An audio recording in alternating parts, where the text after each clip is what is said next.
Many clients have questions about how to structure their syndication or fund. So I thought we'd do a blast from the past for today's video to take a look at just what goes into that thought process.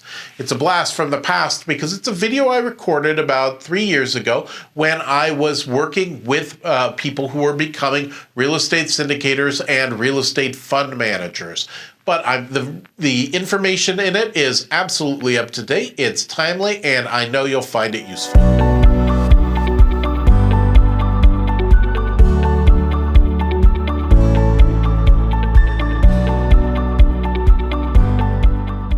We are talking through the core. Right now we're talking about company, specifically foundation. And in this segment, we are going through structure. Now, why are we going through structure? Well, structure is obviously kind of like the foundation. So it's what everything is based off of. If you structure it right, it makes it much more easy to grow, makes it much more easy to do what you want to do, and it also can protect you, as we'll talk about soon. So first, before we get started, I'm going to use a couple terms here that we may not have gone through yet. And so you may not have seen the segments yet on LLCs versus corporations. And I use, and we need to go through specifically two terms, which is member-managed LLCs versus manager-managed LLCs. Now, a member-managed LLC basically means you've got people who are all part of the same LLC. So this is a property LLC. And each person gets their own vote, and they all have control equal to the amount of shares that they own, or the membership units that they own in that LLC. So this becomes very, very hard to manage. You're basically going to be ceding control to all of your investors in order to get things done. It makes it so that it makes it hard for you to get paid, and basically it's kind of defeatist in how you want to do things. Now, you actually may use this member-managed in one particular context, and that's the joint venture, and we'll talk through that about what joint ventures look like.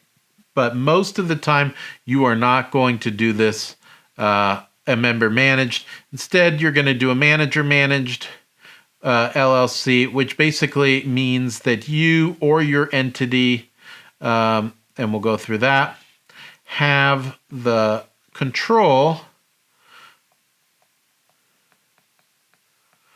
over the LLC itself, and your investors have only the voting rights that you give them in the operating agreement. So I set that out because I'm going to talk specifically about member-managed and manager-managed in the first way that you could do this. Now, the way you can structure a syndication, and the way a lot of people do, and these are people who have not gone through our core, they are not members of the Altitude Syndication Founders Club. This is the way, though, that most syndications take place, and there's actually a very big mistake that goes on when you set it up this way, and we'll talk about why. So let's say you have identified a terrific building and think this is just perfect for investing. It's going to make you and all of your investors a lot of money. So you go, you put a down payment on it, and then you call up your friends. You call up Bob. You call up Joe, and maybe 3 or 4 other people. They all contribute money into the property as well. So you have smartly decided, okay, well, I'm going to create an LLC, and that's what's going to own the property. And so we're going to call that property LLC, and I am going to set this up. Now, one of the decisions you made when you were setting this up was it was either going to be manager managed or member managed. Hopefully, most of the time you will choose manager manage after we had this discussion, because then at least you have some control over the property itself and over your actions. But here's the problem with this very simplistic form of structure for syndication. Let's say there's Bob over here, and Bob has decided he just doesn't like you. He just thinks, you sold him a bill of goods and he doesn't like this property. Joe's totally thrilled with it, and so are your other investors. But for whatever reason, Bob's gone off his rocker and just doesn't like it anymore. So now he's mad. So what's Bob do? Well, we're in the United States and I'm a lawyer, so I always see it as this way. He is going to file a lawsuit, and he's going to file a lawsuit against you and the property. So he's mad. He wants his money back. He wants all these other things. He wants punitive damages, and he wants to punish you and the property and anyone who has any association with it. You're all a bunch of jerks. The problem with the way the structure is set up in this instance is that you now have exposure to this lawsuit. So this lawsuit exists.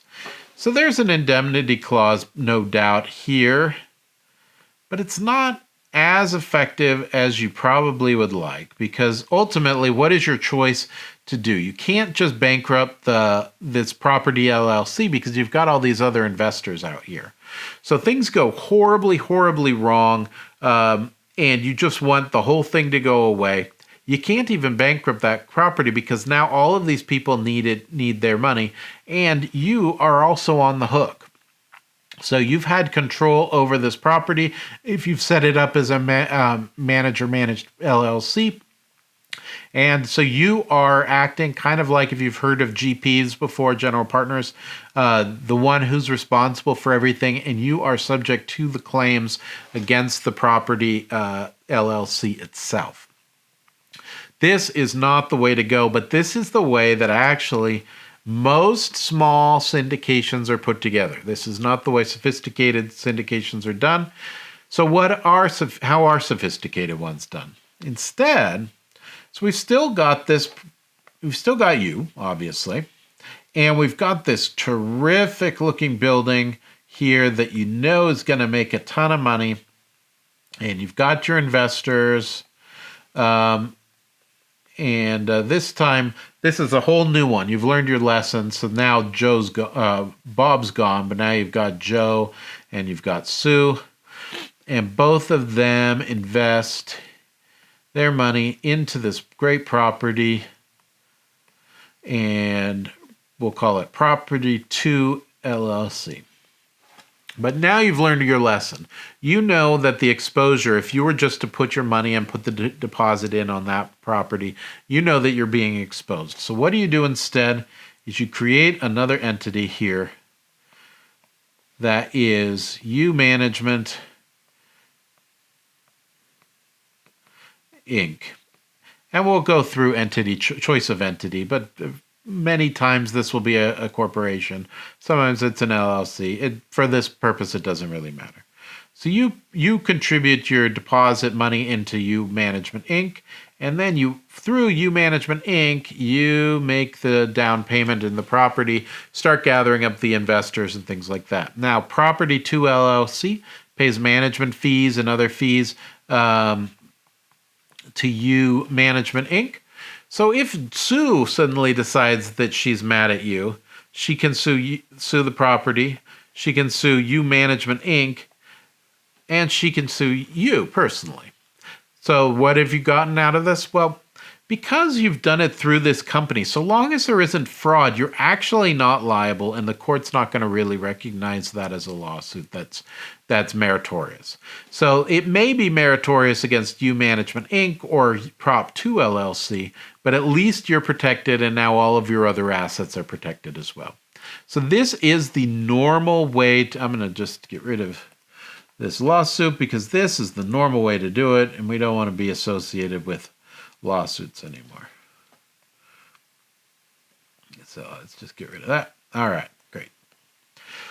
So this is the normal way to do it. You're happy. and your investors are happy. So this is the most common structure that you're going to do. This is a management company managing the LLC itself, the property LLC.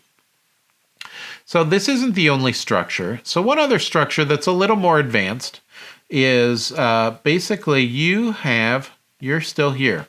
And now you've identified not only one really amazing building, we've actually identified two really amazing buildings. And you think that there's this other building out there as well that would be amazing. You don't know exactly what it is, but you're going to find it, and it's going to be a perfect investment for your investors.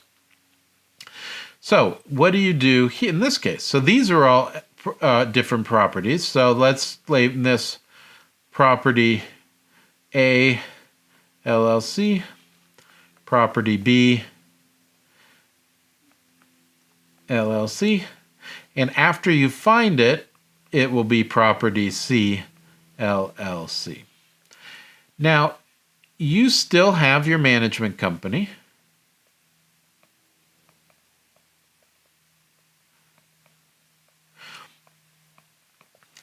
And but how do you do this? Your investors who are here have a choice. Here's Joe. Here's Sue. They could put money into you management, but then again, we're not shielded against them. So we actually build another LLC or corporation here, and this we could call Investment LLC.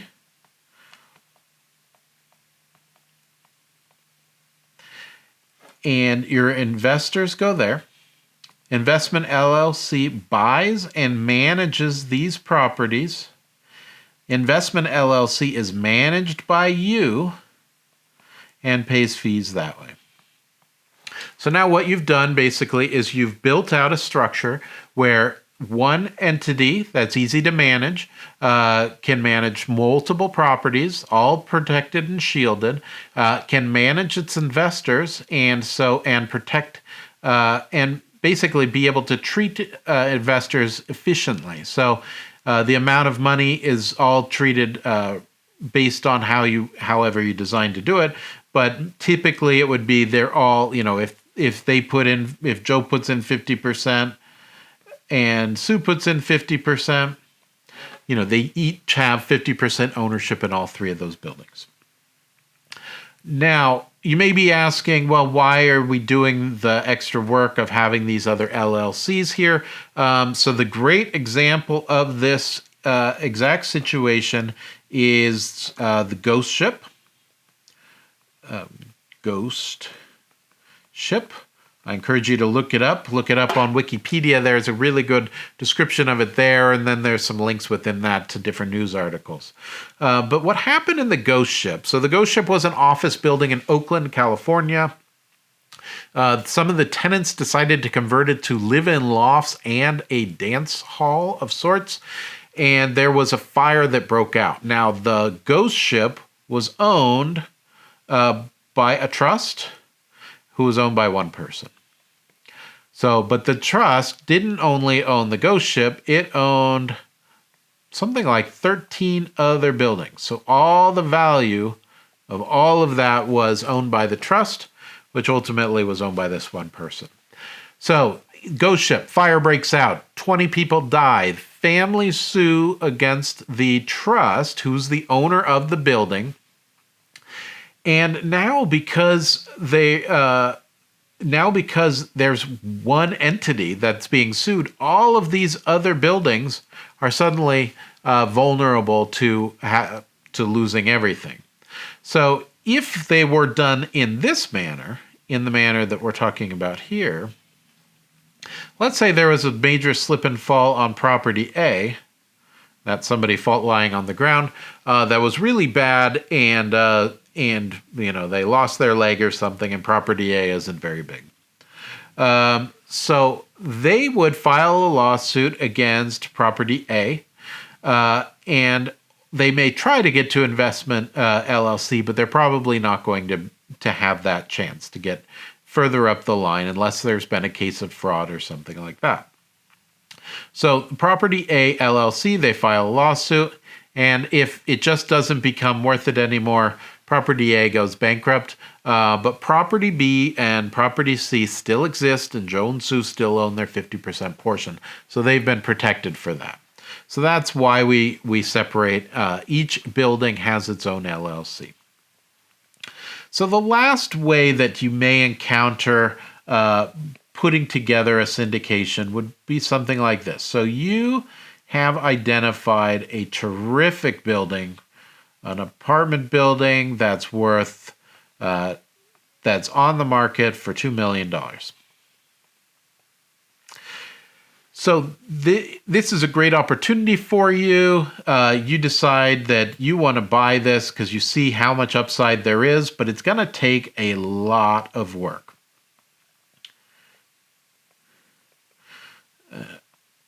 So you put your money in. You don't have any development experience. So rather than seeking investors for this property, you seek a different kind of investor. You seek a joint venture. So say you know somebody who owns the company Development Inc., and they are a developer and are terrific at rehabbing apartment buildings. It's owned by two people, let's say two brothers, and they own that. So you have now contributed $2 million into this building, and they are contributing, say, their time and materials into improving it into what it is. And then when it comes time for receiving money, it goes according to however your joint venture agreement has been written. So your joint venture agreement is kind of the umbrella that covers all of this. Talks about what your duties are and what the responsibilities are and how everybody gets paid. So let's just recap for a minute. This way of doing things here, where you've got everybody investing into the same LLC, including you, is just not going to work. It doesn't protect you from litigation. This is the most common way to do things. So this is the way, let's separate that. This is the way you're probably going to set up your first several syndications. It may be the only way you use to set up syndications because it just works great. You can also have different investments that still have you as the management. So this is Prop 3 LLC, which has its own investors.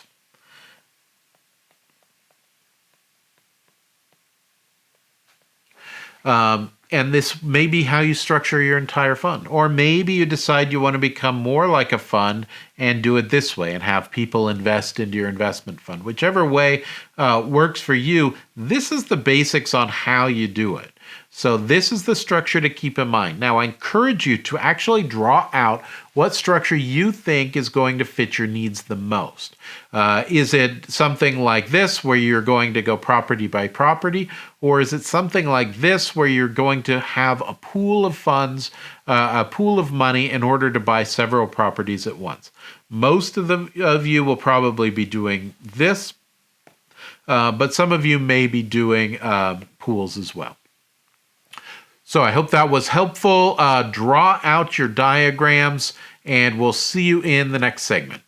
I hope that was helpful for you. My name is Tilden Moschetti. I am a syndication attorney with the Moschetti Syndication Law Group. If we can help you structure your syndication or fund in the right way, please give us a call.